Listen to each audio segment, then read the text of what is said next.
नमस्कार साथियों, मैं विपिन फिर से आपके समक्ष उपस्थित हूँ एक रियल लाइफ स्टोरी के साथ। चिड़िया और किसान। एक गांव में एक किसान रहता था। उसका गांव के बाहर एक छोटा सा खेत था। एक बार फसल बोने के कुछ दिनों बाद उसके खेत में चिड़िया ने घोंसला बना लिया। कुछ समय बीता तो चिड़िया ने वहाँ 2 अंडे भी दे दिए। उन अंडों में से 2 छोटे छोटे बच्चे निकल आए। वे बड़े मज़े से उस खेत में अपना जीवन गुजारने लगे। कुछ महीनों बाद फसल कटाई का समय आ गया। गांव के सभी किसान अपने खेतों की फसल की कटाई में लग गए। अब चिड़िया और उसके बच्चों का वह खेत छोड़कर नए स्थान पर जाने का समय आ गया था। एक दिन खेत में चिड़िया के बच्चों ने किसान को यह कहते सुना कि कल मैं फसल कटाई के लिए अपने पड़ोसी से पूछूंगा और उसे खेत में भेजूंगा। यह सुनकर चिड़िया के बच्चे परेशान हो गए। उस समय चिड़िया कहीं गई हुई थी। जब वह वापस लौटी तो बच्चों ने उसे किसान की बात बताते हुए कहा, माँ, आज हमारा यहाँ अंतिम दिन है। रात में हमें दूसरे स्थान के लिए यहाँ से निकलना हो। चिड़िया ने उत्तर दिया, इतनी जल्दी नहीं बच्चों, मुझे नहीं लगता कि कल खेत में फसल की कटाई होगी। चिड़िया की कही बात सही साबित हुई। दूसरे दिन किसान का पड़ोसी खेत में नहीं आया और फसल की कटाई ना हो सकी।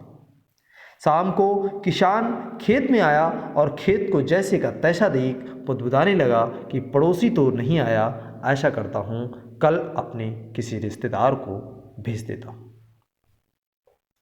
चिड़िया के बच्चों ने फिर से किसान की बात सुन ली और परेशान हो गए।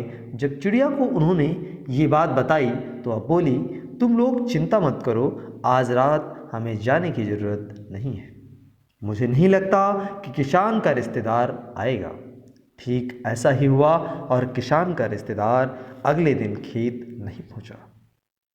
चिड़िया के बच्चे हैरान थे कि उनकी माँ की हर बात सही हो रही है।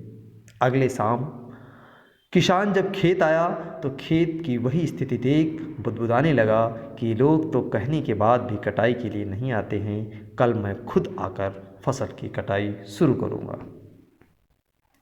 चिड़िया के बच्चों ने किसान की ये बात सुन ली। अपनी माँ को जब उन्होंने बताया तो वह बोली, बच्चों, अब समय आ गया है कि ये खेत छोड़ने का।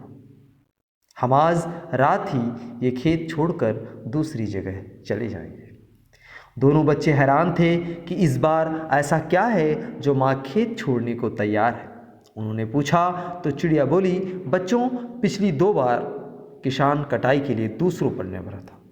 दूसरों को कहकर उसने अपने काम से पल्ला झाड़ लिया था, लेकिन इस बार ऐसा नहीं है।